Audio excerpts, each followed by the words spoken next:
Jadi sebenarnya gampang sih menanggapi proses peradilan di Mahkamah Konstitusi kemarin ya. Misalnya kita keberatan dengan proses-prosesnya ya, ini begini mekanismenya. Pertama Gibran ya, waktu itu kalian katanya tidak menerima Gibran karena Gibran haram konstitusi, anak haram konstitusi misalnya gitu kan.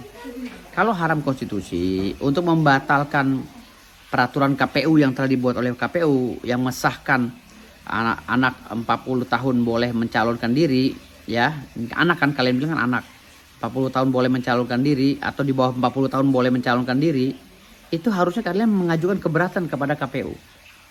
Ada waktu 10 sampai 14 hari untuk mengajukan keberatan ke KPU bahwa putusan itu tidak sah dan mengajukan keberatan bahwa Gibran harus daftar ulang atau bagaimana kayak Gibran tidak boleh mendaftar saat ini. Harusnya 2029 karena putusannya baru dibuat oleh KPU misalnya kan begitu, putusan yang baru ya. Revisi daripada per KPU yang baru. Lalu Anda kalau tidak didengar oleh KPU, ajukan PT-UN. Nah, itu ada waktu tuh 10 sampai 14 hari. Kalau Anda tidak melakukan ajukan PT-UN, tidak melakukan keberatan, dianggap putusan ini sah. Dan pencalonan Gibran sah. Ya, ini mekanismenya nih, ingat.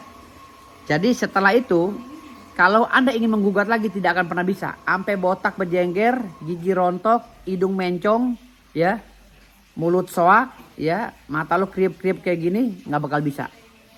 Ini nih mekanismenya. Lalu tahapan kedua. Setelah daftar, oke, daftar. Lalu mekanisme wawancara atau debat publik. Harusnya di debat publik itu untuk memenuhi unsur kecurangan mereka, Anda itu tidak terima misalnya. Calon 01 atau 03 tidak terima. Dan walk out, tidak datang ke debat capres misalnya. Dua-duanya nih 01 03 tidak datang ke debat capres. Nah itu baru bisa dijadikan bahan acuan Bawaslu untuk mendiskualifikasi Gibran Rakabuming Raka misalnya gitu. Tapi kan debat capres ini kalian menikmati 01 03. Lalu kalian menikmati ya kan, ketawa-ketawa, saling sindir, menyindir Pak Prabowo dan lain-lain. Akhirnya terjadilah pencoblosan. Nah, ini di pencoblosan lagi nih. Di pencoblosan ditunjuklah para saksi-saksi oleh partai-partai melalui surat mandat, surat tugas untuk bersaksi bersama aparat penegak hukum, Gakumdu, bersama dengan penyelenggara negara KPU dan Bawaslu. Semua partai dikasih saksi, dikasih kuota saksi, dikasih anggarannya oleh negara untuk menjadi saksi, ya. Lalu si saksi-saksi yang ente andalin ini ya 0103 kan ente partai nih. Partai kan pasti banyak dong. Saksi-saksinya dari caleg lah, dari capres lah ya misalnya kan. Suratnya diberi. Lalu disuruh bawa bukti. Disuruh cari bukti si saksi-saksi ini.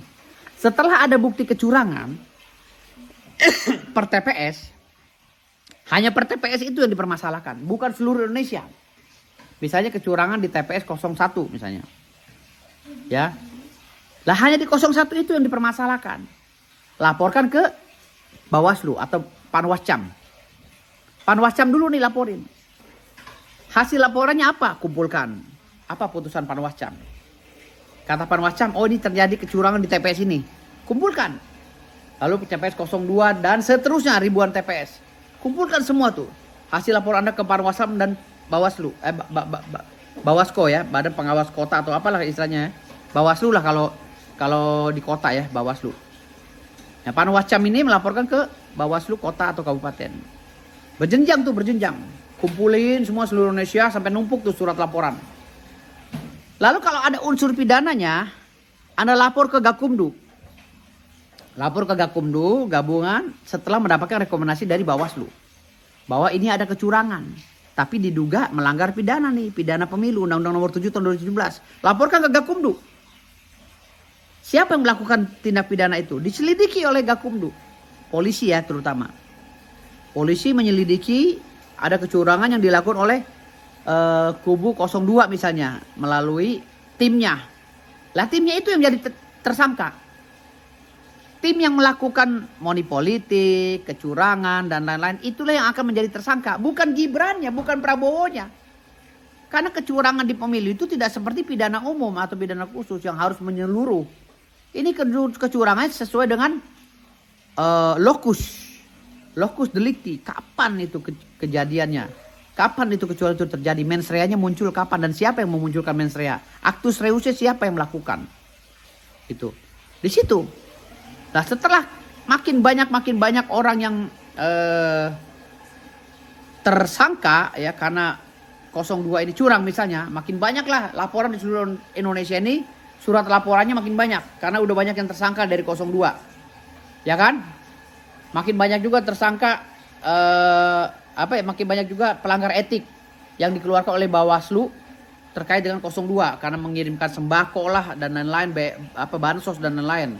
Ya kan? Bansosnya ditulis nama Gibran, gambar Gemoy. Dikumpulin tuh surat semua. Sudah banyak. Syaratnya 50+1. 50% di seluruh provinsi curang 50+1 saja. Termaktub itu TSM-nya. Terstruktur dan masif. Ya. Lalu si saksi ini bawa data. Saksi yang tadi dapat mandat bawa data, bukan saksi yang mungut dari kolam renang ya, bukan saksi yang mungut dari tong sampah, tapi saksi partai yang dapat surat tugas tadi. Harus dirawat, dikasih uang. Ya, kenapa saksi-saksi itu tidak nyampe ke Mahkamah Konstitusi? Karena uangnya udah dipotong oleh partai. Patut diduga dimakan oleh partai-partai yang serakah. Uang saksi dari negara dimakan oleh pengurus partai. Makanya saksi-saksi mereka nggak punya. Ketika mau mempermasalahkan di Mahkamah Konstitusi, saksi nggak ada. Nggak ada yang mau datang ke Jakarta. Nggak ada yang mau ini dan itu. Karena duitnya udah dipotong. Ya, duit triliunan, duit ratusan miliar untuk saksi dimakan oleh pengurus DPP misalnya. Makanya pengurus DPP-nya ketika bermasalah di Mahkamah Konstitusi, ya mereka semau-maunya aja. Sepas-pasnya, sekebutuhannya aja. Nggak serius gugatnya gitu. Karena itu hanya persyaratan doang, persyaratan pemilu gugat MK itu. Padahal mah mereka di belakang kong kali kong. Yang kasihan rakyat. Rakyatnya sengsara. Mati-matian bela capresnya, tapi capres dan koalisinya malah berkoalisi lagi dengan lawannya. Ini yang sering terjadi ya. Lalu kalau nggak ada 50+1 disidangkan mau cara bagaimanapun, apalagi sampai bawa saksi yang nggak ada kaitannya dengan proses pemilu presiden saat ini, itu nggak masuk. Apalagi sampai kayak Rafli Harun nanyain pajak PT lah apa, itu nggak ada kaitannya. Manggil menteri itu nggak ada kaitannya, walaupun memang ada uji petik di Mahkamah Konstitusi itu, tapi efisiensinya hanya 0,1%, paling tinggi 0,5%, nggak akan bisa merubah apapun ketentuan dari proses daripada pemilu ini gitu. Makanya gue bilang tadi, pemilu kali ini Prabowo menang telak, Prabowo Gibran menang telak, dan tidak bisa dipungkiri. Dari awal gue bilang, waktu gue di P3, gue ada feeling nih, P3 nih lemah saksinya ya. Bahkan DPR RI sempat ribut masalah saksi, karena saksi nggak ada tapi untuk caleg tertentu. Gue bilang ini satu.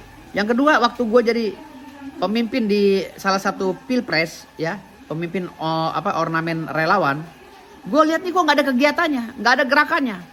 Pas gue keluar dari rumah relawan, gue keluar sampingnya kan kubu 02. Gue 02 pada bagi-bagi kaos, bagi-bagi ini, kok artinya dananya dari dana aja, dana kampanye aja udah kalah.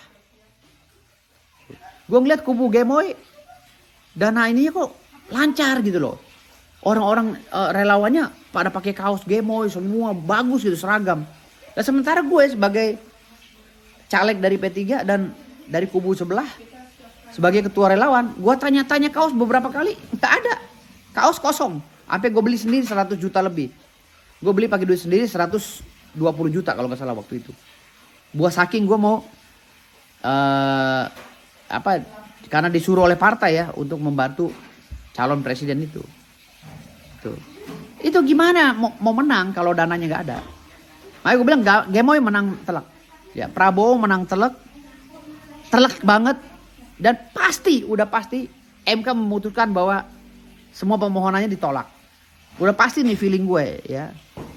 Itu kalau proses itu tidak dilaksanakan, tidak memenuhi unsur 50+1, Gemoy menang telak. Percaya sama gue. Siap-siap dilantik. Makasih.